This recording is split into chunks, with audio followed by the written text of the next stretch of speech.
Hello बच्चों, सबको मेरा नमस्कार। तो बच्चों, आज हम लोग पढ़ने जा रहे हैं that is graph and the dependence of resistivity with temperature. In my last video we have derived the formula of resistivity rho equals to m by n e square tau. तो जिस बच्चों ने नहीं देखा है उसको प्लीज़ देख लेना, लाइक शेयर एंड सब्सक्राइब कर देना। That is temperature dependence, temperature dependence of resistivity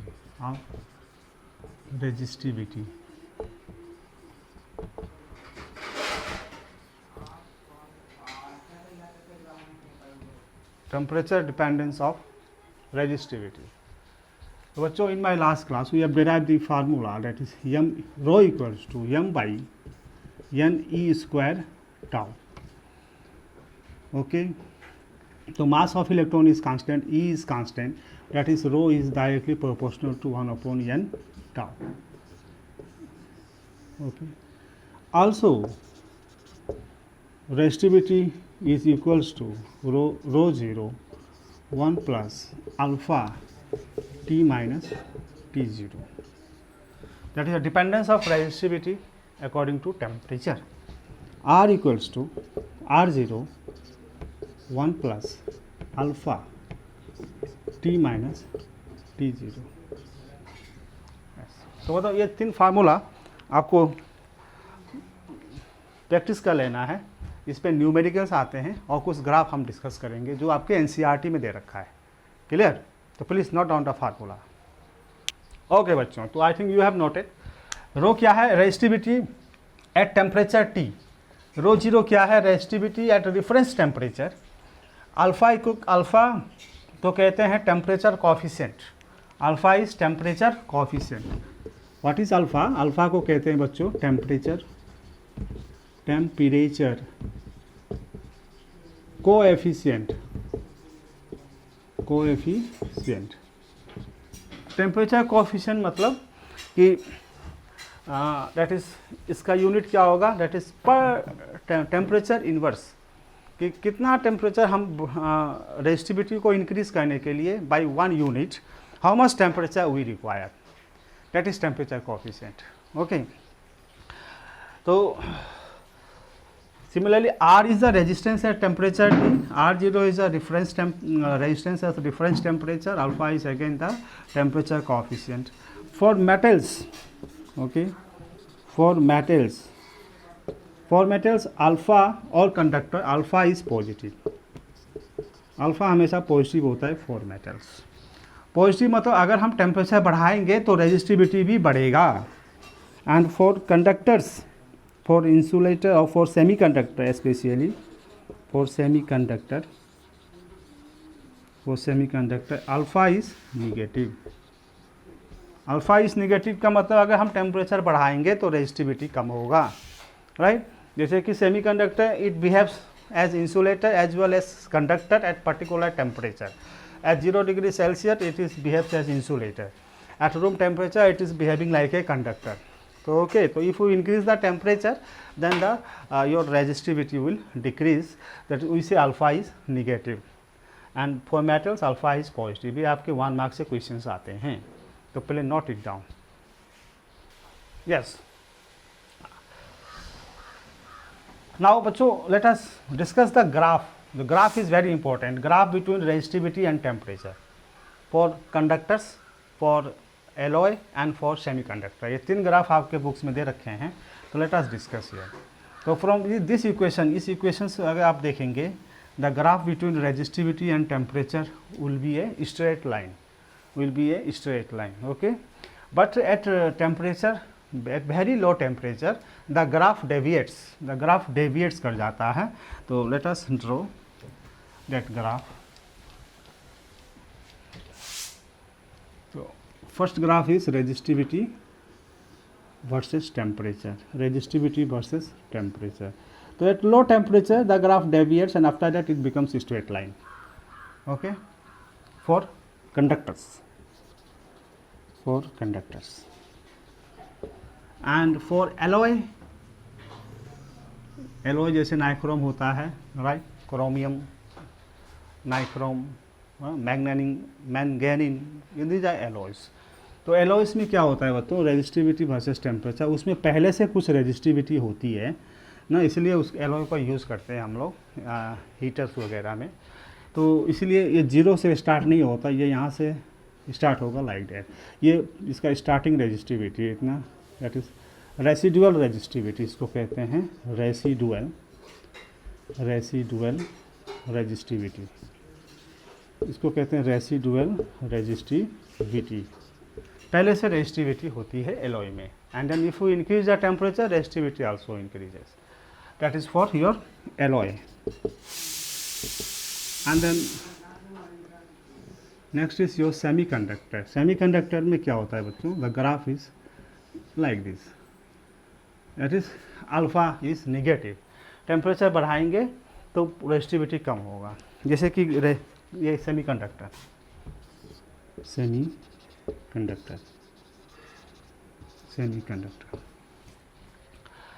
तो this is very important graph, खास करके सेमीकंडक्टर ग्राफ।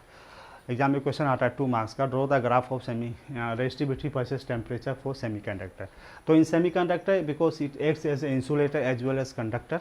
इंसुलेटर कब एक्ट करता है, जब 0 डिग्री सेल्सियस, जब टेम्परेचर कम होता है तो वो एज इंसुलेटर एक्ट करता है, और जैसे हम टेम्परेचर बढ़ाते हैं तो वो एज कंडक्टर एक्ट करता है। तो जब इंसुलेटर रहता है तो उसके पास रेजिस्टिविटी बहुत हाई रहती है, तो that is at low temperature resistivity is high, and if we increase the temperature, then electrons and holes generate in the substance in semiconductor, and then our resistivity decreases, conductivity increases. तो this is a very important graph, ये आपके NCERT में दे रखा है और कई बार exam में आ चुका है ये, क्लियर? तो please note it down. Yes, now you can explain this also with your this formula, जैसे हमने डिराइव किया था, rho equals to m by n e square tau, like that. By this formula you have to explain the graph, right? तो that is m n e is constant, तो a rho equals to 1 by n tau, direct n tau. इससे आपको graph को explain करना है, clear? तो इन case of conductor के case में क्या होता है बच्चों, एन जो नंबर डेंसिटी वो कांस्टेंट रहता है, number density is constant in case of conductor, clear? So if we increase the temperature, जैसे हम टेम्परेचर इंक्रीज करेंगे तो जो कोलिजन टाइम है, कोलिजन टाइम मेरा वो डिक्रीज़ करेगा, बिकॉज इलेक्ट्रॉन्स के पास ज़्यादा एनर्जी आ जाएगी और वो फ्रीक्वेंटली कोलाइड करेगा, तो collision time this tau will decrease, तो टाउ डिक्रीज़ करेगा तो रेजिस्टिविटी इंक्रीज़ करेगा। इसीलिए कंडक्टर के केस में जैसे हम टेम्परेचर बढ़ाते हैं तो collision time, relaxation time decrease होता है एंड रेजिस्टिविटी इंक्रीज़ करता है। इसीलिए resistivity versus temperature is approximately straight line, clear? And semiconductor में क्या होता है बच्चों, सेमीकंडक्टर में जैसे हम टेम्परेचर को बढ़ाएंगे तो ये नंबर डेंसिटी इंक्रीज़ करता है, चार्ज कैरियर्स बहुत ज़्यादा इंक्रीज़ करता है, क्योंकि सेमीकंडक्टर में 2 किस्म के कैरियर्स होते हैं, एक इलेक्ट्रॉन्स और एक होल्स। होल्स मतलब जहाँ से इलेक्ट्रॉन्स निकल जाते हैं, उसको कहते हैं इलेक्ट्रॉन डेफिशिएंट रीजन। तो इलेक्ट्रॉन्स एंड होल्स की वजह से एन की वैल्यू बहुत बढ़ जाती है और ये टाउ की वैल्यू ये कम होती है, बट ये इसकी कंपैरिजन में ये बहुत ही कम इंक्रीज होता है, राइट? सो एन की वैल्यू बहुत बढ़ जाने की वजह से रेजिस्टिविटी डिक्रीज कर जाता है, तो that is the your decrease of resistivity. so from this expression you can explain the graph of resistivity versus temperature, okay?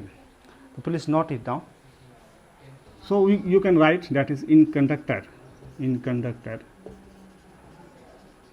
when temperature increases, when temperature increases the relaxation time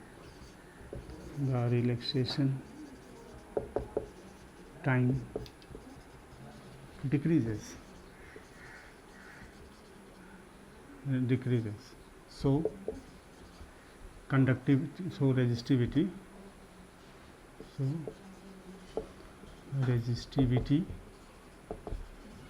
increases,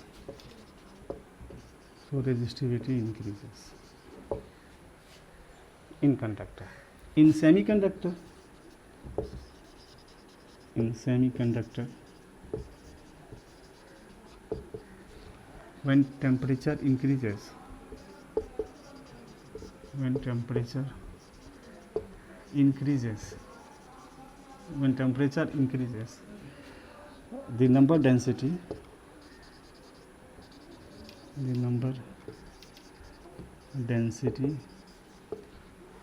that is number of carriers, charge carriers, number of charge increases, number of charge per unit volume,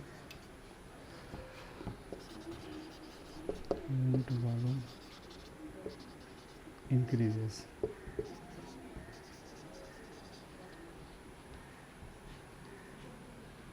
Increases tremendously.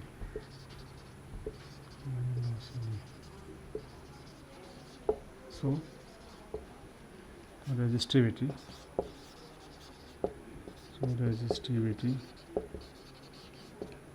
decreases.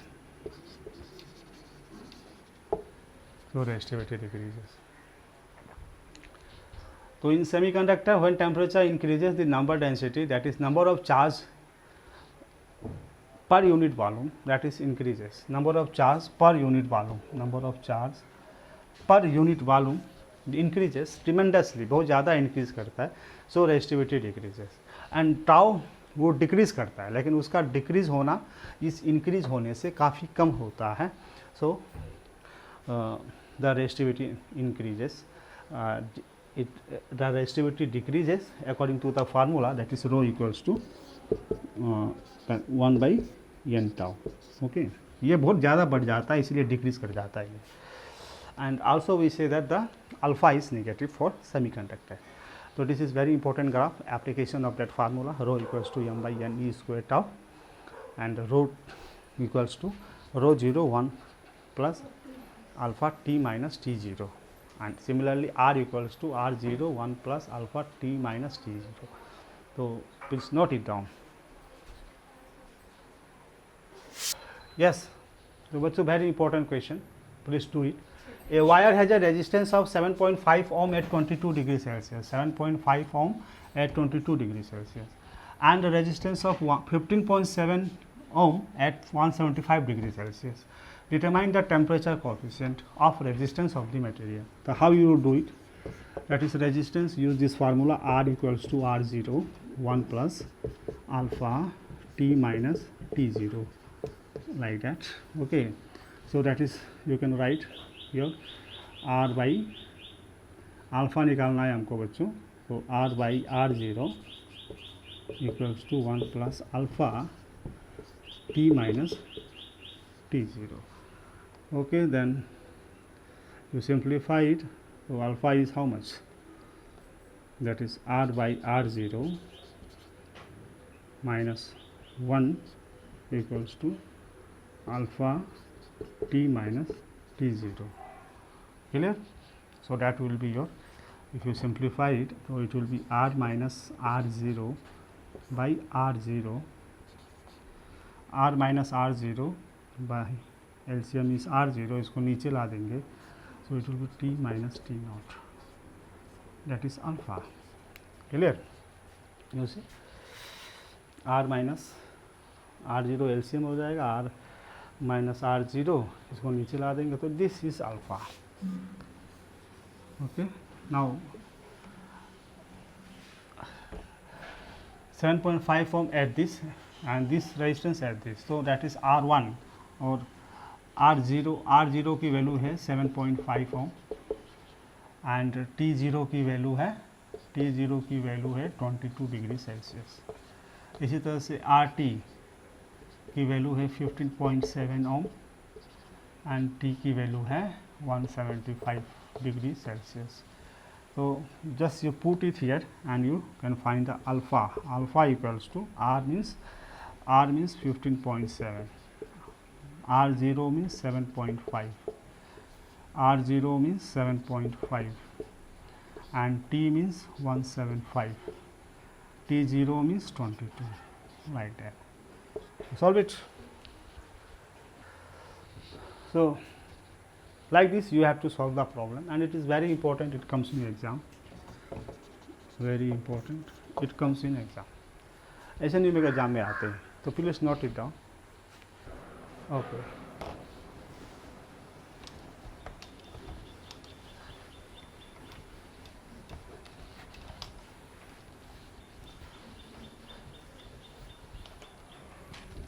Electrical energy and power. Next is electrical energy and power.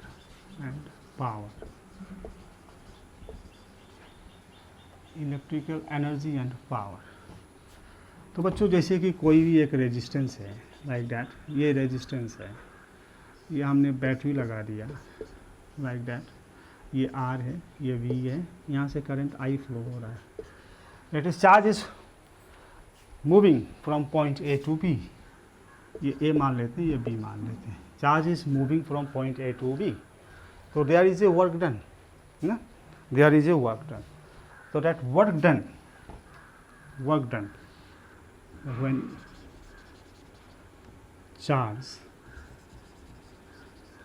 Q, suppose, is moved from A to B, then amount of work done, then amount of work done is given by W equals to work done charge into potential. Potential मैंने भी लगाया, charge q जा रहा है, तो that is q into V. That is the amount of work done. Okay. And also we know that current equals to Q by T. So Q equals to I into T, that is the charge. So therefore W equals to Q means IT, so we are VIT. This is the electrical energy across the resistance. Electrical energy across the resistance. और इसी को हम कभी कभी H भी लिखते हैं, heat energy, VIT. Okay. Now I we can write also I equals to V by R. So therefore heat equals to V square by R into T. Yes. So this is the electrical energy, very important formula across the resistance. Now power की बात करें तो power is, मिटा दो बच्चों इसको.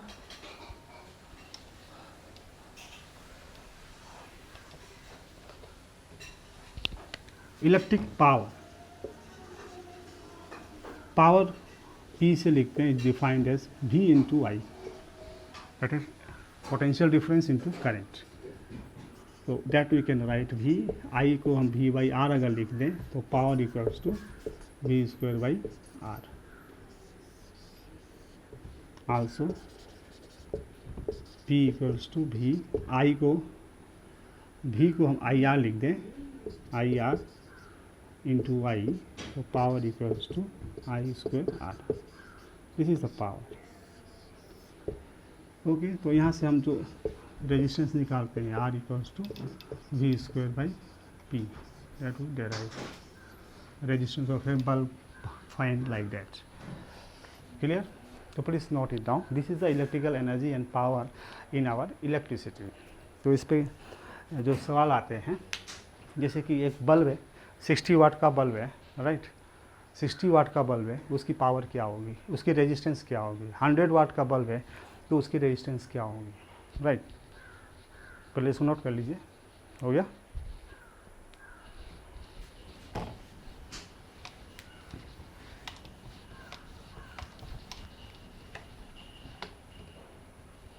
Question is find the resistance of find the resistance of a 100 watt bulb। 100 वाट का bulb आपने देखा ही होगा, उसके पास कितनी रेजिस्टेंस है। सबसे पहले उस बल्ब में क्या लिखा रहता है, 220 वोल्ट लिखा रहता है और वाट लिखा रहता है। So that we can do like this, P equals to V square by R, therefore R equals to V square by P। V कितना रहता है 220 multiply by 220 and P is 100। So if you solve it you will get 484 ohm. Very interesting. That is the resistance of 100 watt bulb. 100 watt की जो bulb है उसके पास जो resistance है 484 ओम। इसी तरह से रेजिस्टेंस ऑफ 40 वाट आप निकाल सकते हैं, रेजिस्टेंस ऑफ 60 वाट बल्ब, किसी भी इलेक्ट्रिकल डिवाइस का आप रेजिस्टेंस निकाल सकते हैं। एक्चुअली क्या है, बल्ब, पंखा, all are the resistance. Okay, please note it down. हाँ तो बच्चों, you have done it.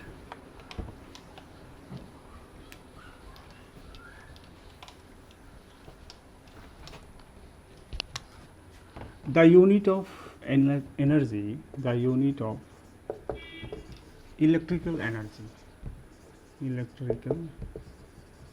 energy की जो यूनिट है इज जूल। हम क्या लिखते हैं, जूल।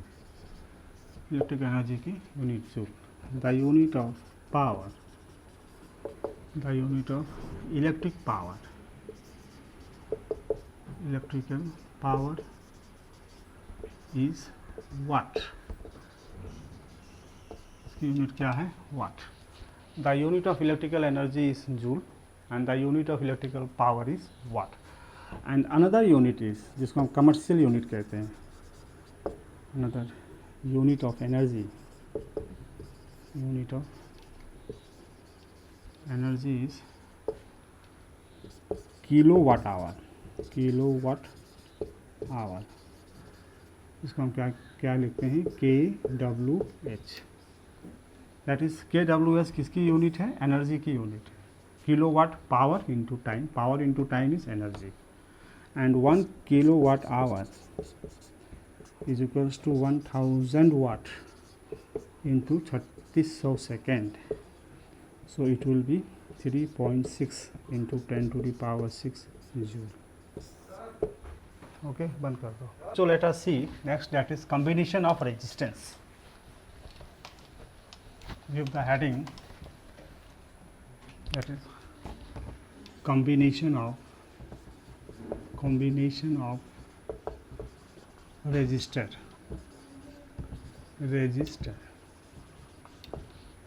combination of resistor। तो पहला कॉम्बिनेशन है बच्चों सीरीज कॉम्बिनेशन, सीरीज कॉम्बिनेशन। दूसरा कॉम्बिनेशन है parallel combination, parallel combination, parallel combination. तो पहले सीरीज कॉम्बिनेशन हम लोग देख लेते हैं। सीरीज कॉम्बिनेशन आपने क्लास 10 में इसको प्रूव भी किया होगा। सीरीज कॉम्बिनेशन,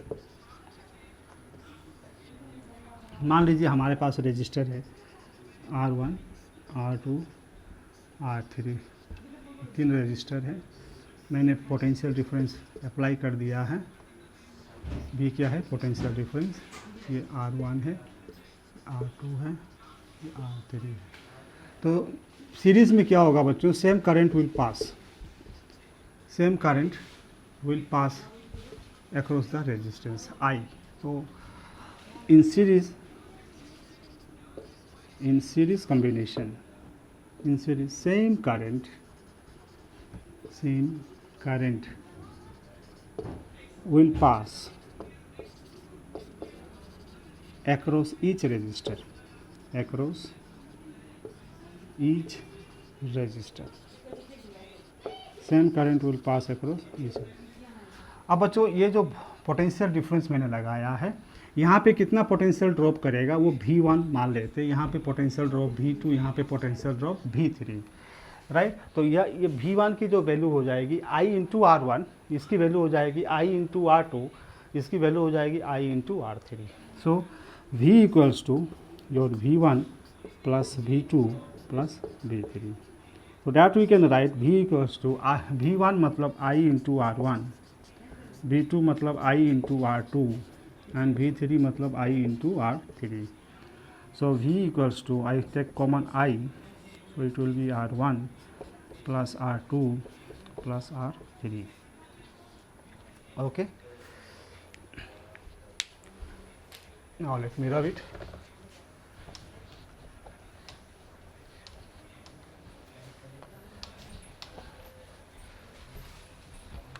यहाँ से हम क्या लिख सकते हैं, V by I that is equals to R1 plus R2 plus R3. Now V by I is the current and V is the potential difference. So V by I you say R equivalent. R equivalent is R1 plus R2 plus R3. That means series combination में resistance मेरा increase हो जाता है. The resistance increases in series combination. Clear. Now ठीक इसी तरह से हम देख लेते हैं पैरेलल कॉम्बिनेशन. मिटा दो इसको बच्चों.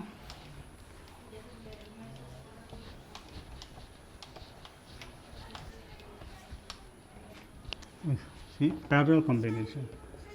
Parallel combination. Parallel combination.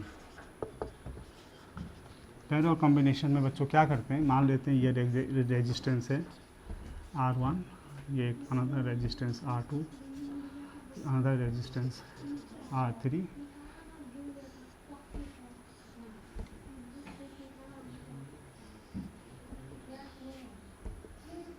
ये पैरेलल कॉम्बिनेशन में हम ऐसे जोड़ते हैं. सब रेजिस्टेंस का एक सिरा एक साथ, दूसरा सिरा दूसरे साथ. क्लियर. इसकी वैल्यू मान लेते हैं R1, इसकी वैल्यू मान लेते हैं R2, इसकी वैल्यू मान लेते हैं R3. और यहाँ मैंने पोटेंशियल डिफरेंस अप्लाई कर दिया. This we have apply the potential difference D. तो यहाँ क्या होगा बच्चों, it to supply the charge, current will flow here. इस जंक्शन में करंट डिवाइड हो जाएगा. इसमें I1 मान लेते हैं, इसमें I2 मान लेते हैं और इसमें I3 मान लेते हैं. इस तरह से डिवाइड हो जाएगा. यहाँ से फिर I1 आएगा, यहाँ से I2 आएगा, यहाँ से I3 आएगा. तीनों मिल के यहाँ से I आ जाएगा. तो पैरेलल कॉम्बिनेशन में जो वोल्टेज हमने लगाया सब पे वोल्टेज सेम रहेगा. That is so in parallel combination here the potential difference across each resistor is same. Potential difference across each resistor is same here. Clear. तो I will divide. तो I1 की value हो जाएगी, potential difference यहाँ पे V है, V by R1. इसी तरह से I2 की वैल्यू हो जाएगी V by R2 and I3 की वैल्यू हो जाएगी V by R3. So therefore total current I equals to I1 plus I2 plus I3. We write, so that is V by R1 plus V by R2 plus V by R3. तो अगर हम V common ले लेंगे तो it will B 1 by R1 plus 1 by R2 plus 1 by R3, like that. This is I. Now that we can write I by V equals to 1 by R1 plus 1 by R2 plus 1 by R3. Now I by V, that we can write 1 by R equivalent. मिटा दूँ इसको.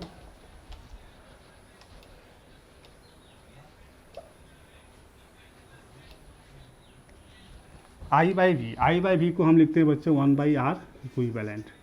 So that is equals to 1 by R1 plus 1 by R2 plus 1 by R3. That is parallel combination, the equivalent resistance decreases. तो अगर दो resistance है, for two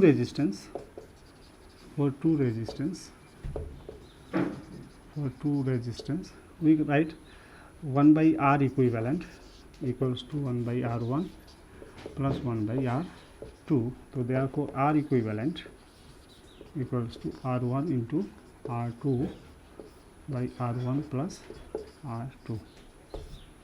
This is very applicable formula in case of resistance in parallel combination. Please note it down. Okay, so let's see this question. Find equivalent resistance of 9 ohm and 3 ohm resistor in series and parallel combination. तो series में क्या हो जाएगी बच्चों 9 + 3 12 ohm and parallel में क्या हो जाएगी that is 9 × 3 by 9 + 3 that is a 27 by 12 that is 3934 like that. So like that you please practice some questions. Video देखते रहिए, लाइक शेयर एंड सब्सक्राइब करिए, बच्चों पढ़ते रहिए. Thank you.